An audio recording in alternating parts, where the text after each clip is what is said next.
Good morning बच्चे, कैसे हैं आप लोग। अगर इस चैनल पर आप न्यू हैं तो लाइक कीजिए, सब्सक्राइब कीजिए। आज आप लोग को मैं इस वीडियो में अपवर्तक गुणनखंड के बारे में बताएंगे। अपवर्तक का अपवर्तक का इंग्लिश होता है फैक्टर। क्या होता है? अपवर्तक का इंग्लिश होता है फैक्टर। अपवर्तक को ही क्या कहते हैं? गुणनखंड। क्या कहते हैं? गुणनखंड कहते हैं। देखिए आज डेफिनेशन, वे संख्याएं जो किसी दी हुई संख्या को विभाजित करती। क्या बोल रहा है वे संख्याएं जो किसी दी हुई संख्या को विभाजित करती है।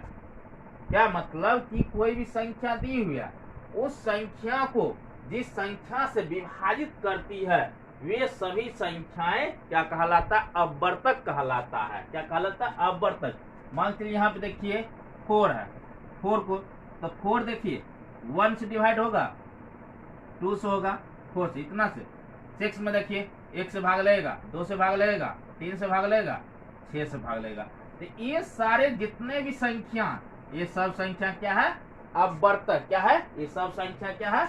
अपवर्तक है। यहाँ डेफिनेशन में स्पष्ट बोल रहा है वे संख्या जो किसी दी हुई संख्या को, कोई संख्या दिया हुआ है और उस संख्या को जिस जिस संख्या से विभाजित करता है वो क्या कहलाता है? अपवर्तक कहलाता है। क्या कहलाता है? अपवर्तक। गुणनखंड कहलाता है। क्या कहलाता है? गुणनखंड। अगर 8 का हम अपवर्तक निकालते हैं क्या सब होगा?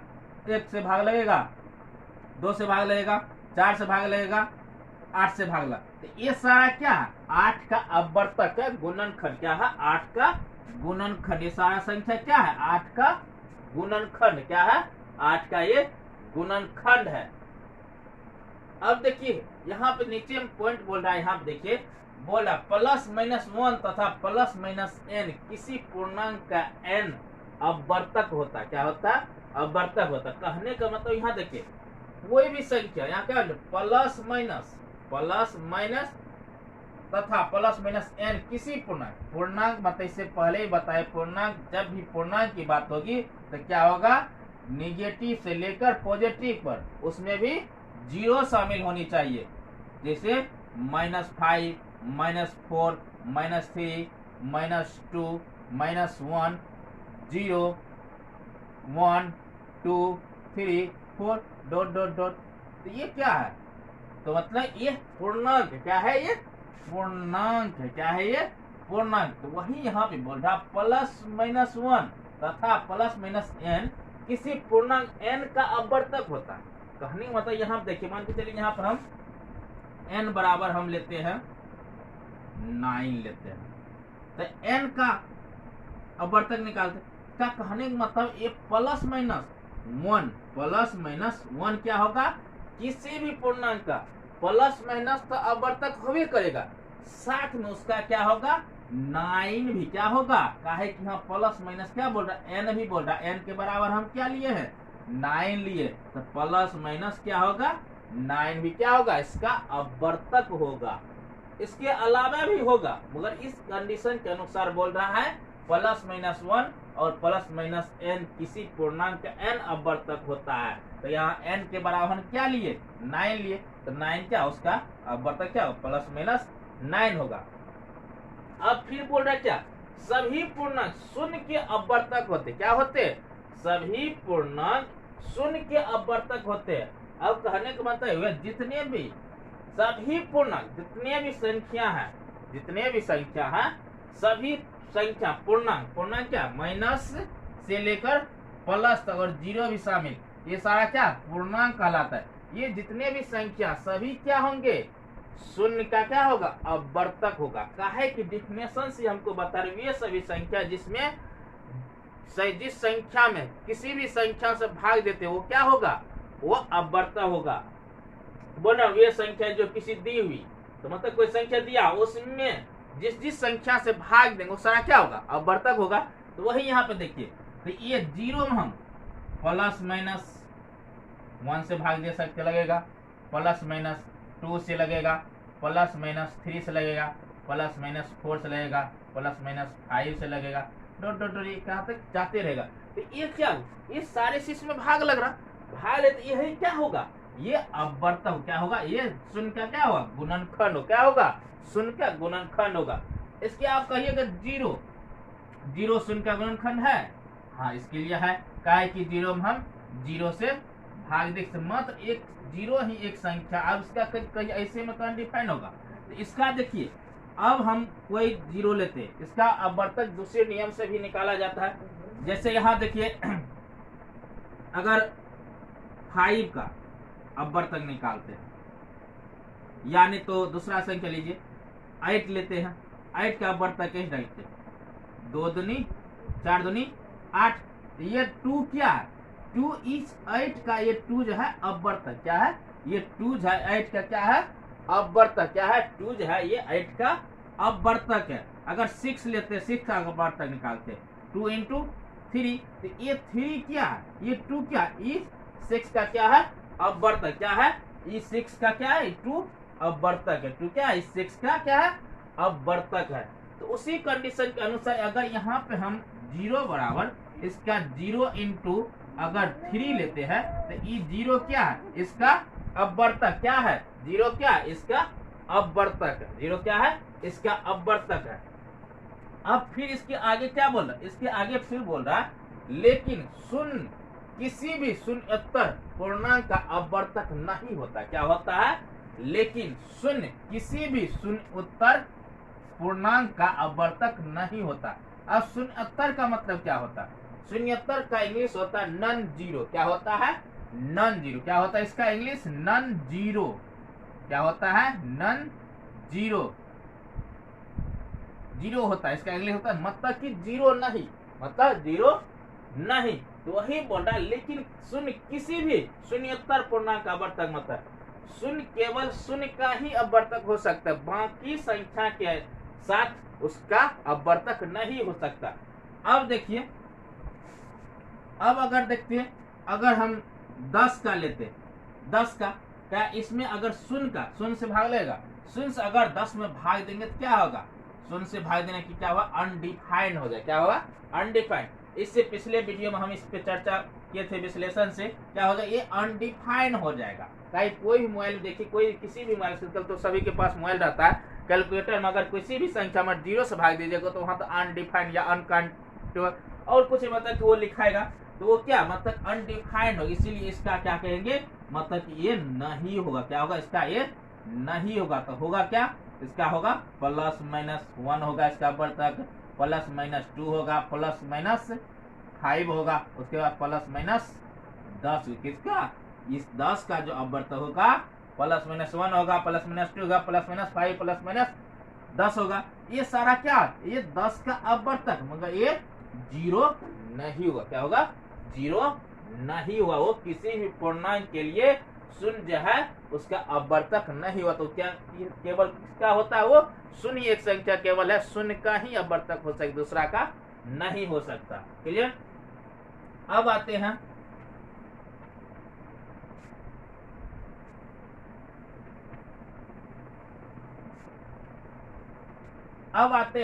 अभाज्य, क्या अभाज्य गुणनखंड, क्या है अभाज्य गुणनखंड, इसका इंग्लिश होता है प्राइम फैक्टर, क्या होता है इसका इंग्लिश होता है प्राइम फैक्टर, किसका अभाज्य गुणनखंड का इंग्लिश होता है प्राइम फैक्टर। अब देखिए अभाज्य संख्या इससे पहले वीडियो में भी चर्चा किए थे। तो अभाज्य गुणनखंड है, अभाज्य संख्या उसे कहते हैं। सबसे पहले अभाज्य संख्या जानेंगे, अभाज्य संख्या कहते वैसी संख्या जो स्वयं से भाग ले, किससे लगे स्वयं से भाग लगे, 1 से भाग लगे, अन्यथा दूसरी संख्या से भाग नहीं लेंगे, उसे हम क्या कहेंगे अभाज्य संख्या कहेंगे। यहाँ बोल रहा है क्या अभाज्य गुणनखंड। यहाँ देखिए डेफिनेशन एक बार समझिए, बोल रहा किसी दी हुई संख्या का वे सभी गुणनखंड जो अभाज्य हो अभाज्य गुणनखंड कहलाता है। मतलब कि किसी दी हुई संख्या, कोई संख्या दिया हुआ उसका अगर गुणनखंड निकालते हैं तो क्या होनी चाहिए वो अभाज्य होनी चाहिए, वो क्या होगा वो अभाज्य गुणनखंड होगा। अगर हम 4 का निकालते हैं, 4 का कितना होगा 1 होगा, 2 होगा, अगर 6 का निकालते हैं तो 1 होगा, 2 होगा, 3 होगा ना, इसका 4 भी होगा, ये इसका 6 भी होगा। तो ये जो है ये 2 और ये 3 ये क्या अभाज्य, क्या है अभाज्य है, तो 4 का अभाज्य गुणनखंड कितना होगा? 2 होगा। अगर 6 का अभाज्य गुणनखंड निकालते हैं तो 3 होगा, 2 होगा, क्या होगा? 2 3। तो ये क्या अभाज्य गुणनखंड, क्या है? अभाज्य गुणनखंड है। वही तो बोल रहा है किसी दी हुई संख्या का वे सभी गुणनखंड जो अभाज्य हो, अभाज्य गुण मतलब कोई भी संख्या अगर उसका अगर गुणनखंड निकालते हैं उसमें जितने अभाज्य संख्या होगा वही क्या कहलाएगा? अभाज्य गुणनखंड कहलाएगा। अगर मान के चलिए हम क्या करते हैं 9 का निकालते हैं, 9 का, तो 9 का क्या हो? 3 क्या हो? अभाज्य गुणनखंड है। उसके बाद 9 क्या 9 है अभाज्य गुणनखंड? नहीं है। तो क्या 9 का अभाज्य गुणनखंड क्या हो जाएगा? 3 हो जाएगा। अगर उसके अलावा अगर हम दूसरा का निकालते 5 का निकालते, 5 का क्या? 5 के 1 होगा, इसका 5 होगा, तो 5 क्या अभाज्य गुणनखंड है। अगर 20 का निकालते अभाज्य गुणनखंड तो कितना होगा? 20 का अभाज्य गुणनखंड 2 इंटू 5। इसको या तो हम ऐसे भी लिखते हैं 4 इंटू 5। तो ये क्या इसमें 5 है तो, मगर यहाँ अभाज्य गुणनखंड निकालते हैं तो अभाज्य गुणनखंड यहाँ पर क्या होगा? 2 इंटू 5। तो ये क्या हो जाएगा? अभाज्य गुणनखंड हो, क्या हो जाएगा? अभाज्य गुणनखंड ये होगा। क्लियर ना? अब आते हैं महत्तम समावर्तक। क्या है? महत्तम समावर्तक। इस पे महत्तम समावर्तक पे, महत्तम समावर्तक का इंग्लिश होता है हाईएस्ट कॉमन फैक्टर। क्या होता है? Highest common factor. इसका एक इंग्लिश और होता है ग्रेटेस्ट कॉमन फैक्टर। क्या होता है? ग्रेटेस्ट कॉमन फैक्टर होता है। यहाँ देखिए एस, इसका शॉर्ट नेम होता है HCF। क्या होता है? इसका शॉर्ट नेम होता है HCF होता है। अब देखिए H यहाँ देखिए हाईएस्ट का इंग्लिश होता है H, और कॉमन का फर्स्ट लेटर होता है C, और फैक्टर का फर्स्ट लेटर होता है F, इसीलिए यहाँ पे HCF। और एक तो क्या होता है? ग्रेटेस्ट कॉमन फैक्टर, उसका शॉर्ट नेम होता है GCF। ये हुआ ग्रेटेस्ट कॉमन फैक्टर। क्लियर? तो यहाँ अब इसका देखिए, इसका डेफिनेशन बोल्ड है 2 या 2 से अधिक संख्याओं का वह उभयनिष्ठ गुणनखंड जो सबसे बड़ा हो उन संख्याओं का महत्तम समावर्तक कहलाता है। क्या बोल रहा है? बोल रहा है 2 या 2 से। सबसे पहले तो इसका मतलब समझिए महत्तम समावर्तक। महत्तम का मतलब होता है सबसे बड़ा। क्या होता है? सबसे बड़ा। और समावर्तक का मतलब होता है सम। क्या होता है? सम मतलब उभयनिष्ठ। क्या होता है? उभयनिष्ठ। क्या होता है? उभयनिष्ठ होता है। उभयनिष्ठ का इंग्लिश होता है कॉमन। क्या होता है? कॉमन। क्या होता है? कॉमन। और इसके बाद क्या? समावर्तक। क्या होता है? अपवर्तक। क्या होता है? अपवर्तक। तो क्या होता है? अपवर्तक। इसका मतलब क्या होता है? सबसे बड़ा। सब का मतलब उभयनिष्ठ मतलब कॉमन। इसका मतलब हुआ सबसे अपवर्तक, इसका मतलब फैक्टर। क्या होता है? फैक्टर। और इसका और क्या होता है? गुणनखंड। क्या होता है? गुणनखंड। तो सबसे पहले क्या करेंगे? कोई संख्या को हम क्या करेंगे? गुणनखंड। क्या करेंगे? सबसे पहले किसी भी संख्या का हम गुणनखंड करते। मान के हम लेते हैं 12 लेते हैं, 18 ये लेते हैं, और कोई भी संख्या ले सकते हैं। 12 का अगर क्या करते हैं? 12 का अपवर्तक निकालते हैं। क्या निकालते हैं? 12 का अपवर्तक। तो 12 का अपवर्तक कितना होगा? 1 होगा, 2 होगा, 3 होगा, 4 होगा, 6 होगा, 12 होगा। ऐसा अपवर्तक होगा। 18 का क्या होगा अपवर्तक? 18 का अपवर्तक 1 होगा, 2 होगा, उसके बाद 3 होगा, 6 होगा, उसके बाद क्या होगा? 9 होगा, उसके बाद 18 होगा। क्या होगा? ये सारा क्या होगा? 18 का अपवर्तक होगा। इसमें अब क्या बोल रहा है? इसमें अब फैक्टर तो हम निकाले, उसके बाद क्या बोल रहा है? कॉमन। क्या? कॉमन का अर्थ होता है जो दोनों में। क्या आएगा?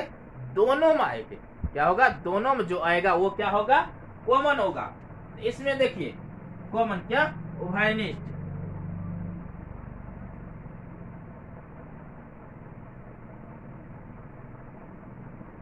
Common factor.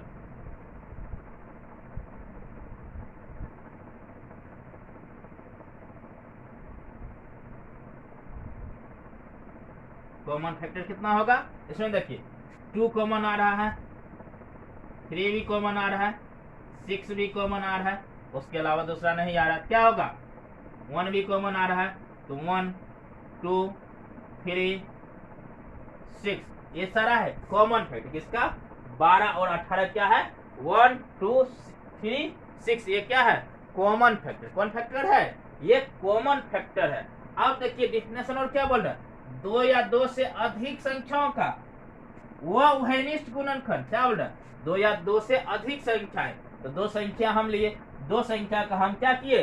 गुणनखंड निकाले और उसमें क्या किए? कॉमन चुने। अब उसमें बोल रहा है जो सबसे बड़ा क्या हो? जो सबसे बड़ा हो उन संख्याओं का क्या कहते हैं? महत्तम समावर्तक कहते हैं। क्या कहते हैं? महत्तम से जो सबसे बड़ा हो। क्या हो? सबसे बड़ा। इसमें सबसे बड़ा कौन है? 6 है, तो 6 से क्या होगा? 12 और 18 क्या होगा? एचसीएफ क्या होगा? 12 18 का 12 18 क्या होगा? एचसीएफ 6 होगा। क्या होगा? 6 होगा। अगर दूसरा भी संख्या अगर लेते हैं, अगर क्या कहते हैं 8 ले लेते हैं, दूसरा 6 ले लेते हैं, और कितना 8 का क्या कहते हैं हम वर्तक निकाल क्या निकालते? 8 का वर्तक निकालते हैं। 8 का वर्तक कितना होगा? 8 का वर्तक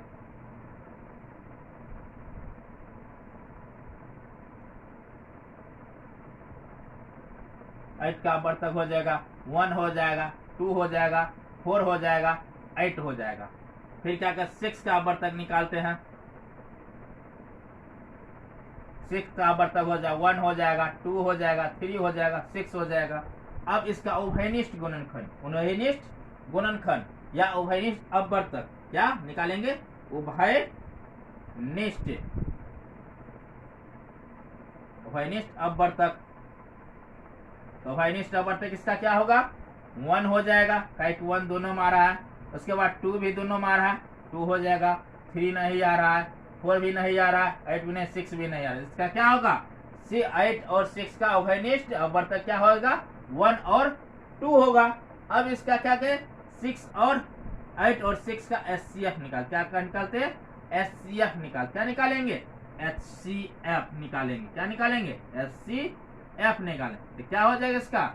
सबसे बड़ा इसमें जो कौन है? सबसे बड़ा इसमें 2 है। सबसे बड़ा यहाँ के हमको डेफिनेशन नहीं बोल रहा है, सबसे बड़ा। तो क्या हो जाएगा? 2 हो जाएगा। 8 और 6 का कितना होगा? एचसीएफ 2 हो जाएगा। दूसरा भी संख्या लेके देखते हैं।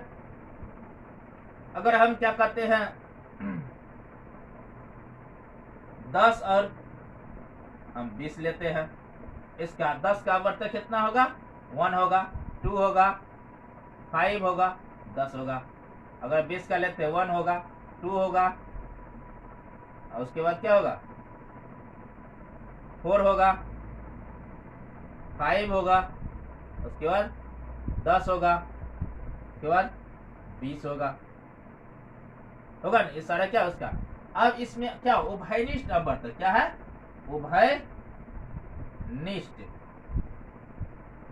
उभयनिष्ठ अपवर्तक इसका हो जाएगा कितना हो जाएगा? इसमें जो कम इसमें 1 भी कॉमन है, 2 भी कॉमन है, 5 भी कॉमन है, 10 भी कॉमन है। तो क्या होगा? 1 2 5 10 यही सब ना। उसके अलावा दूसरा है नहीं है। तो ये क्या होगा? 10 और 20 का क्या होगा? उभयनिष्ठ अपवर्तक 1 2 5 10। इसका अब एचसीएफ निकाल देंगे। 10 और 20 का एचसीएफ हो जाएगा आपको जो सबसे क्या इसमें क्या होगा? एचसीएफ क्या होगा? जो सबसे बड़ा अपवर्तक होगा, जो सबसे बड़ा। उसमें उभयनिष्ठ अपवर्तक जो बड़ा होगा सबसे, तो उभयनिष्ठ अपवर्तक कितना है? 10 इसमें सबसे बड़ा, इसका एचसीएफ हो जाएगा 10 हो जाएगा। क्लियर? हमको लगता है इसमें आपको अपवर्तक, अभाज्य गुणनखंड, महत्तम समावर्तक आपको समझ में आ गया है। अगर आपको वीडियो अच्छा लगा है तो लाइक कीजिए, सब्सक्राइब कीजिए। जय हिंद, जय भारत।